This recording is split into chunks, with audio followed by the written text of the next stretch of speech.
Assalamualaikum warahmatullahi wabarakatuh. Hello everyone, my name is Danita Memphis Aulia with number NPM 254122029. I am from the Accounting Study Program 25A. And here I will explain about the problem of poverty and income inequality. Let's go guys!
Kemiskinan adalah salah satu masalah sosial dan juga ekonomi paling mendasar yang dihadapi oleh hampir seluruh negara, termasuk Indonesia.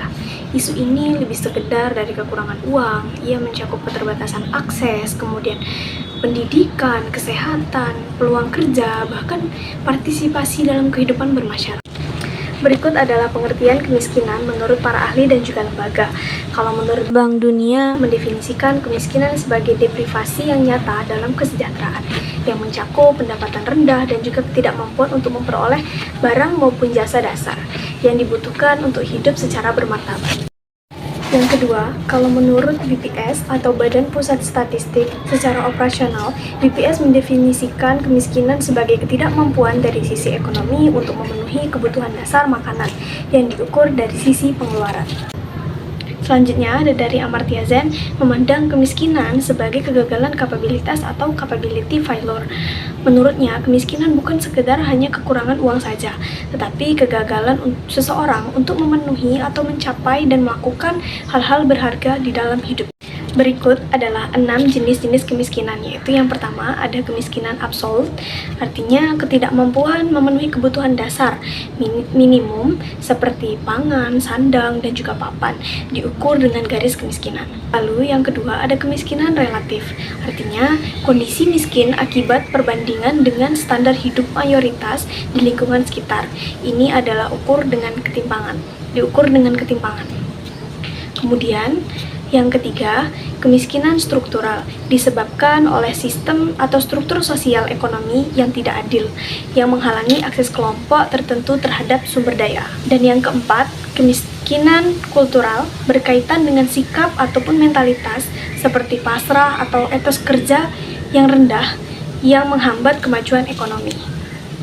Lalu yang kelima, kemiskinan natural timbul akibat keterbatasan sumber daya alam dan kondisi geografis yang sulit, seperti tanah tandus dan juga daerah terpencil. Lalu yang keenam, kemiskinan subjektif, berdasarkan persepsi individu yang merasa dirinya miskin, meskipun secara objektif mungkin tidak. Ciri-ciri kemiskinan yaitu 1. Keterbatasan konsumsi, sebagian besar pendapatan habis untuk memenuhi kebutuhan makanan, seringkali dengan kualitas gizi yang rendah. Kemudian yang kedua, akses layanan dasar terbatas, kesulitan mengakses pendidikan yang layak, layanan kesehatan yang memadai, serta air bersih dan sanitasi. Yang ketiga, kualitas perumahan rendah, tinggal di rumah yang tidak layak huni, sempit, dan berada di lingkungan kumuh. Yang keempat, minimnya aset, tidak memiliki tabungan atau aset produktif seperti tanah, ternak, kendaraan yang bisa menjadi modal. Dan yang kelima, pekerjaan rentan, bekerja di sektor informal dengan pendapatan tidak menentu dan tanpa jaminan sosial. Faktor-faktor penyebab kemiskinan yaitu ada 2. Yang pertama, penyebab mikro, yaitu tingkat pendidikan dan keterampilan rendah, masalah kesehatan, kemudian jumlah tanggungan keluarga yang besar, dan pola pikir yang tidak produktif. Yang kedua, penyebab makro, pertumbuhan ekonomi yang lambat dan tidak merata, ketimpangan struktural, lapangan kerja terbatas, inflasi, minimnya infrastruktur hingga bencana alam. Kesimpulan dan solusi jangka panjang, kemiskinan adalah masalah multidimensial yang solusinya tidak bisa tunggal. Upaya pengentasan kemiskinan harus dilakukan secara komprehensif dan juga terintegrasi, mencakup yang pertama, jaring pengaman sosial, bantuan langsung seperti BLT, bantuan pangan untuk mengatasi kemiskinan, absolut dalam jangka pendek.